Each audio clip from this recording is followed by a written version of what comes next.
Shalimar Jewelry inaugural offer. Flat 9% VA on gold ornaments, 12,500 off on purchase of 1 kg silver.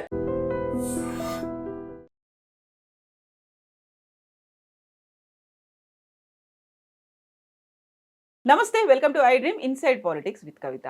BRS party నుంచి బయటకు వచ్చిన తర్వాత తెలంగాణ జాగృతి కవిత మెల్లిమెల్లిగా తన పరిధిని విస్తరించుకునే పనిలో పడ్డారా? ఇప్పుడు సరికొత్తగా సమస్యల మీద పోరాటం చేస్తామంటూనే గ్రూప్ 1కి సంబంధించి జాబ్ క్యాలెండర్ని రిలీజ్ చేయాలి అంటూ టీజీపీఎస్సీ ఆఫీస్ని ముట్టడించారు నాయకులు, కార్యకర్తలు.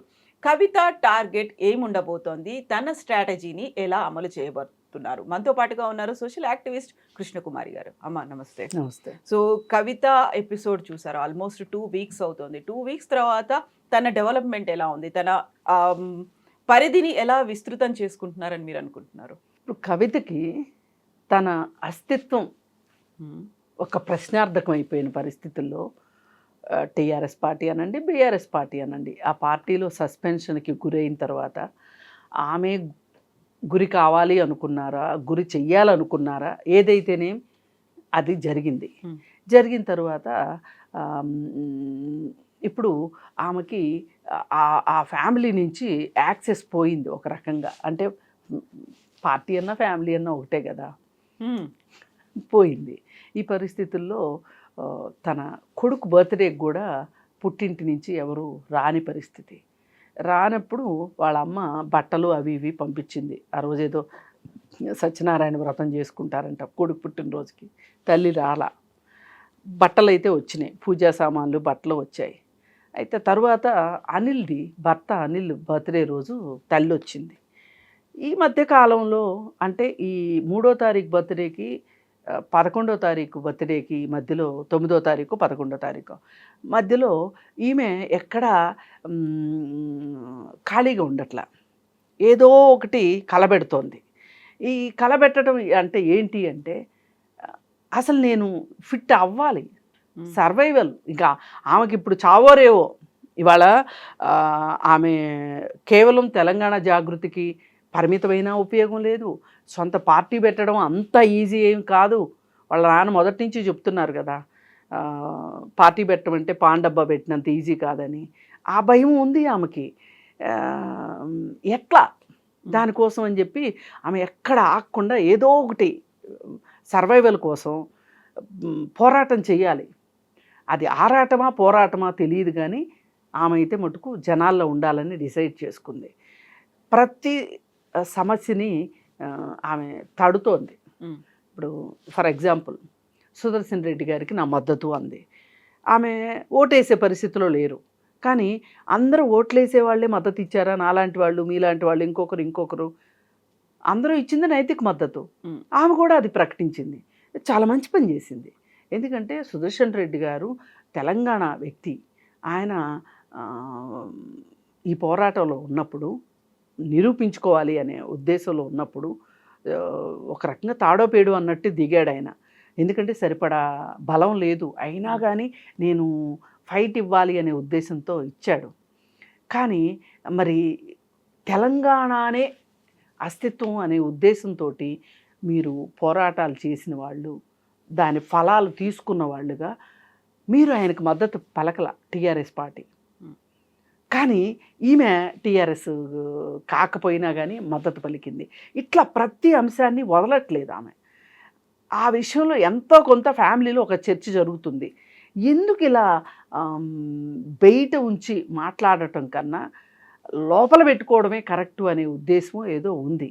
అందుకని తల్లి వచ్చింది. ఇప్పుడు తల్లి వచ్చింది అనుకోండి, ఫస్ట్ హ్యాండ్ ఇన్ఫర్మేషను. అదే ఇంకొక దూత ఎవరైనా వచ్చారనుకోండి, వాళ్ళు యాడ్ చేయొచ్చు, సబ్స్ట్రాక్ట్ చేయొచ్చు, తీసివేతలు కూడికలు చేయొచ్చు. అందుకని తల్లే వచ్చింది. వచ్చి నువ్వు కాస్త నెమ్మదిగా ఉండు, నిమ్మలంగా ఉండు, వాళ్ళ భాషలో నిమ్మలంగా ఉండు, పరిస్థితులు అవే చక్కబడతాయి. నువ్వేమి ఎక్కువ తక్కువ ఎక్స్పోజ్ అవ్వకు, ఎక్స్పోజింగ్గా పార్టీ గురించి కావచ్చు, నీ వ్యక్తిగత విషయాలు కావచ్చు, నువ్వేమి ఎక్కడ మాట్లాడొద్దు, నిమ్మలంగా ఉండు, అన్నీ సర్దుకుంటాయని చెప్పింది. అది కేసీఆర్ చెప్పందే ఆవిడ వచ్చింది అని నేను అనుకోను. సో అన్ని సర్దుకుంటాయి అంటే ఏ పరిస్థితులు సర్దుకుంటాయి ఏ అంటున్నారు? పరిస్థితులు సర్దుకుంటాయి అంటే ఇది 6 నెలలు కళ్ళు మూసుకుంటే సస్పెన్షన్ ఆటోమేటిక్గా రద్దు అవుతుంది. దాని కాల పరిమితి 6 నెలలే ఉంటుంది. అది అయిపోయిన తర్వాత నువ్వు మళ్ళీ రావచ్చు. ఒక 6 నెలలు కామ్గా ఉండు. కొన్నాళ్ళు అంటే 6 నెలలు, అంతకంటే ఇంకేముంటుంది. కానీ తను కూడా ప్రాథమిక సభ్యత్వానికి రాజీనామా చేసింది కదా. చేసింది, ఎమ్మెల్సీకి కూడా రాజీనామా చేసింది. Hmm. ఈ ఈ ఈ చర్యలన్నీ కూడా ఎంతో కొంత కుటుంబంలో ఒక పెద్ద చర్చ. ఇప్పుడు సస్పెన్షన్ అనగానే ఇప్పుడు మాట్లాడకుండా ఇంట్లో ఉందనుకోండి, ఏ ఫారిన్ ట్రిప్ వెళ్ళిపోయింది అనుకోండి, వాళ్ళకి అలవాటే కదా, వెళ్ళిపోయింది అనుకోండి, అందరూ గప్చిప్గా ఉండేవాళ్ళు. కానీ ఇప్పుడు ఈమె విషయం గురించి ఆలోచించాల్సిన అవసరం ఎందుకు పడింది అంటే, ఈమె ప్రాథమిక సభ్యత్వానికి రాజీనామా చేసింది, ఎమ్మెల్సీకి రాజీనామా చేసింది, మాట్లాడుతోంది. పైగా ఇప్పుడు ఈ రెండు చేసి కామ్గా ఊరుకున్నా అది వేరు విషయం. మాట్లాడుతోంది కదా. మాట్లాడుతుంది అంటే ఏంటి అర్థం? మేకయ్యే అవకాశం ఉంది కదా ఎప్పటికైనా. ఏమో మనం ఏదో ఒక రకంగా దగ్గరకు తీయకపోతే బీజేపీలో చేరుతుందా, కాంగ్రెస్లో చేరుతుందా, ఎక్కడో చోట చేరితే ఇంకా పరుగు పోతుంది కదా అనే ఒక భయం లేకపోలే ఆ పార్టీలో వాళ్ళకి కానీ, తండ్రికి, అన్నకి, బావకి లేకపోలే ఆ భయం. అందుకే ఏంటంటే తల్లిని పంపించారు, నువ్వు కొంచెం కామ్గా ఉండు అని. కానీ ఆవిడ కామ్గా ఉండే ఉద్దేశం ఆవిడకి లేదు అనేది మనకి క్లారిటీగా అర్థమవుతుంది. నిన్న విష్ణువర్ధన్ రెడ్డిని కలవటం కావచ్చు, ఈరోజు జాబ్ క్యాలెండర్ గురించి పోరాటం చేయటం కావచ్చు, ఇవన్నీ. కాకపోతే మనకి ఇక్కడ ఒకటి అర్థమవుతుంది ఏంటంటే, కాంగ్రెస్ గురించి మాట్లాడేటప్పుడు మట్టుకు బీజేపీని తక్కువ తిడుతూ కాంగ్రెస్ని ఎక్కువ తిట్టే స్ట్రాటజీని టీఆర్ఎస్ వాళ్ళు పాటిస్తున్నారు. అదే ఈమె పాటిస్తుంది. ఇప్పుడు నిన్న కేటీఆర్ ఒక స్టేట్మెంట్ ఇచ్చాడు, యూరియా కాంగ్రెస్ చేతగాంతనమే, వీళ్ళే దొంగలు అమ్ముకుంటున్నారు అని. కానీ ఈ రాష్ట్ర ప్రయోజనాల దృష్ట్యా అసలు కేంద్ర ప్రభుత్వం తెలంగాణకి విడుదల చేయాల్సిన యూరియాని విడుదల చేయట్లేదు అని మాట్లాడితే ఆ క్రెడిట్ కాంగ్రెస్కి ఎక్కడ వెళ్తుందోనని జాగ్రత్తగా మాట్లాడుతున్నాడు కేటీఆర్ కూడా. ఈమె కూడా అలాంటి విషయాల దగ్గరికి వచ్చేసరికి జాగ్రత్తగా మాట్లాడుతుంది. ఇప్పుడు తెలంగాణ జాగృతి తరఫున తను ఇవాళ పోరాటం చేసేది కూడా అది కాంగ్రెస్ మీద పోరాటం. ఇప్పుడు అధికారంలో ఉంది కాంగ్రెస్ కాబట్టి కాంగ్రెస్ మీద పోరాటం. ఏతావాత చూసుకుంటే అసలు వీళ్ళింట్లో అసలు లొక్కలొక్కలు ఉన్నాయా అనే ఒక డౌట్ వచ్చేలాగా కూడా వ్యవహరిస్తున్నారు. ఆమెమి బీజేపీ జోలికి అసలు వెళ్ళట్లే, కాంగ్రెస్నే టార్గెట్ చేస్తుంది. అది ఇది కాదంటే తన సొంత పార్టీ వాళ్ళకి టార్గెట్ చేస్తుంది తప్పితే బీజేపీ జోలికి వెళ్ళట్లే. కానీ వచ్చిన గొడవంతా అక్కడే వచ్చింది కదా, నేను అరెస్ట్ అయ్యి ఉన్నప్పుడు బీజేపీలో విలీనం చేయాలనే ప్రతిపాదన వచ్చింది అనేది వచ్చింది. అదే ఇప్పుడు ఆ కోపం అదే. మీరు భూమి ఆకాశం ఏకం చేసైనా సరే నన్ను ఎందుకు కాపాడలేకపోయారు, నన్ను ఎందుకు జైల్లోంచి బయటికి తీసుకురాలేదు, మీ రాజకీయాలు, మీ డబ్బులు మీకు అవసరమైనవి, కానీ నన్ను మీరు ప్రొటెక్ట్ చేయలేదు అనేది ఆవిడ ఆ బాధలోనే ఆవిడ ఉన్నది. కానీ దీని అన్నిటికన్నా ముఖ్యంగా ఇంకా కొంతమంది బయట వాళ్ళు మాట్లాడుకునేది ఏంటి అంటే, అక్కడ ఏదో ఆస్తుల పంచాయతీ నడుస్తోంది, ఈ ఆస్తుల పంచాయతీ విషయం కూడా వచ్చే ఈమె ఇంతలా తిరుగుబాటు బావుట ఎగరేసింది అనేది మాట్లాడుకుంటున్నారు. అంటే అచ్చంగా చూసుకుంటే ఆంధ్రప్రదేశ్లో ఏం జరిగిందో తెలంగాణలో కూడా అదే జరిగింది. అయితే ఇప్పుడు తను చేస్తున్నటువంటి పోరాటం అంటే కొన్ని రోజులు ఆలోచించి నిర్ణయం తీసుకుంటాను, కార్యకర్తలతో చర్చిస్తాను అన్న తర్వాత తన పార్టీని తను ఏమన్నా తెలంగాణ జాగృతిని రివైవ్ చేసేసి మళ్ళీ పార్టీ పరంగా మార్చే అవకాశాలు ఏమన్నా అనిపిస్తున్నాయా మీకు? అంటే అంత ఈజీ కాదండి, అంత తెలివి తక్కువది కాదు కవిత.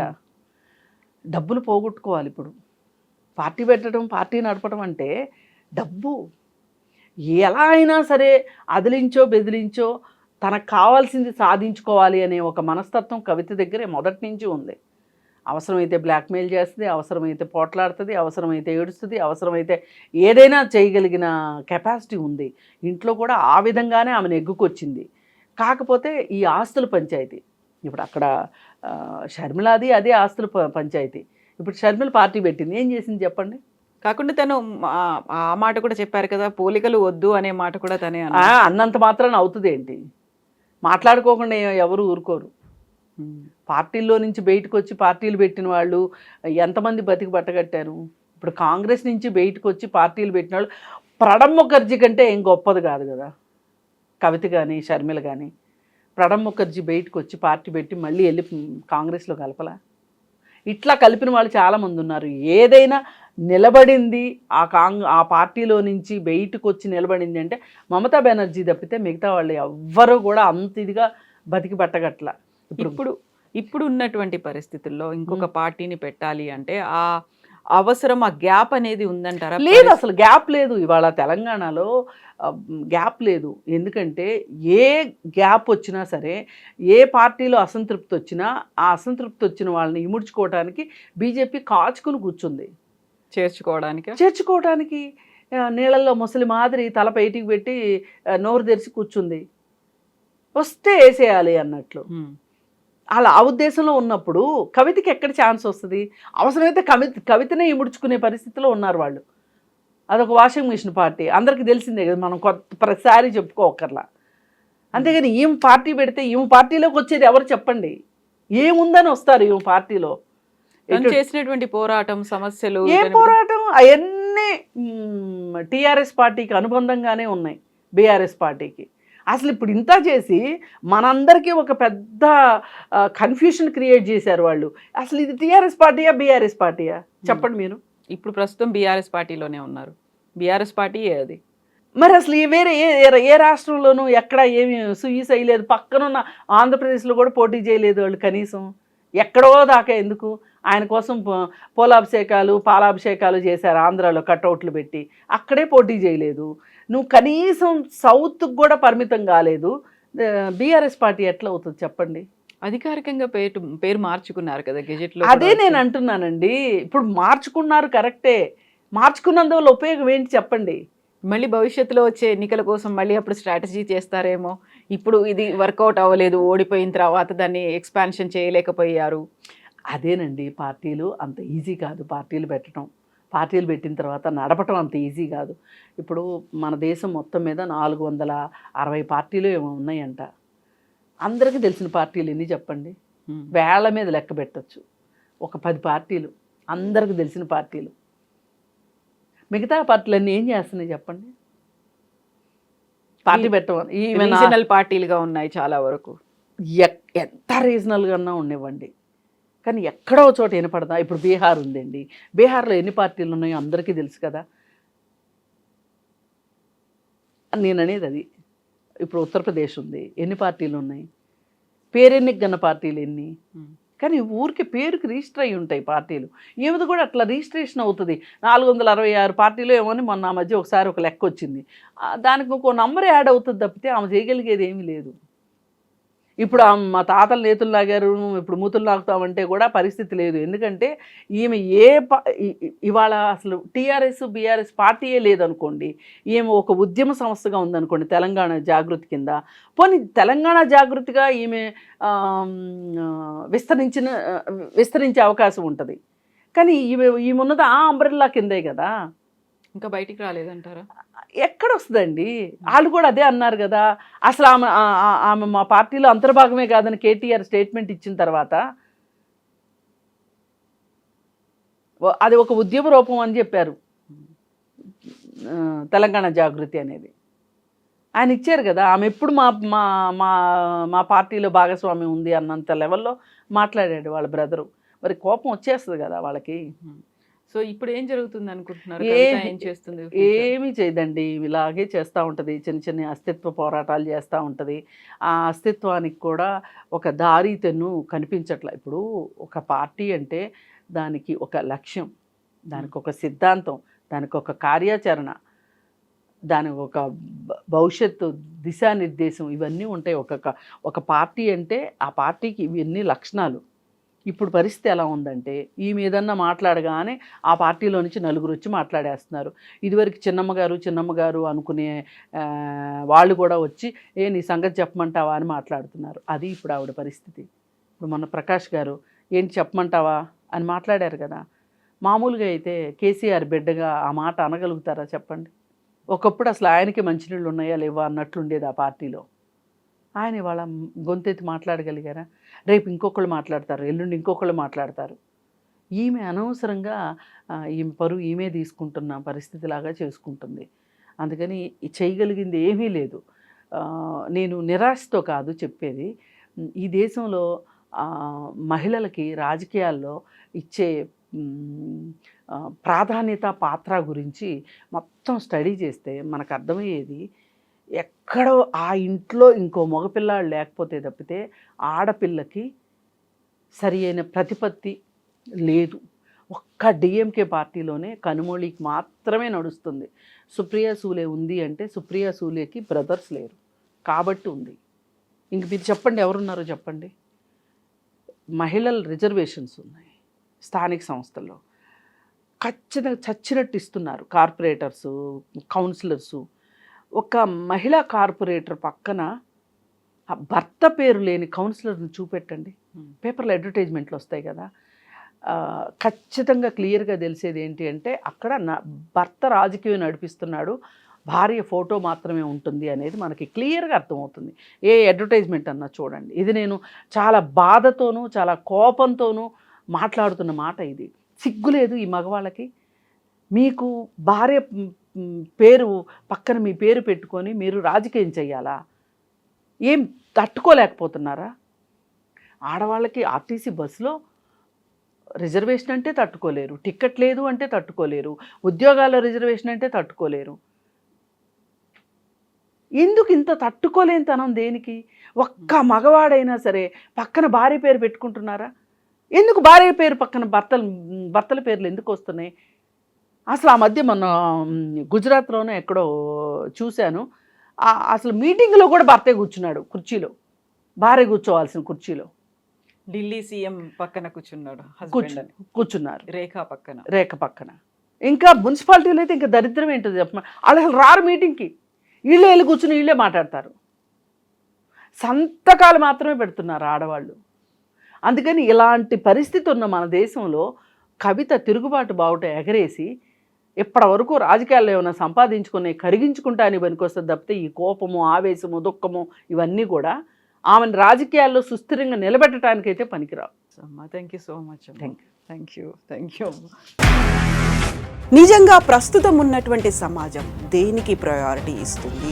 ఆర్థిక సంబంధాల చుట్టూ మాత్రమే తిరుగుతుంది. మళ్ళీ ఎన్నికలంగానే చాలా విరక్తి కలుగుతున్నాం. మంచి అనిపిస్తుంది కదా, లేడీస్ కూడా ఛాలెంజింగ్ జాబ్స్ చేసినప్పుడు చాలా బాగుంటది. ఫుడ్ డెలివరీ ఇవ్వటానికి వెళ్ళినటువంటి డెలివరీ బాయ్ అనిల్ పై కళ్ళ ముందు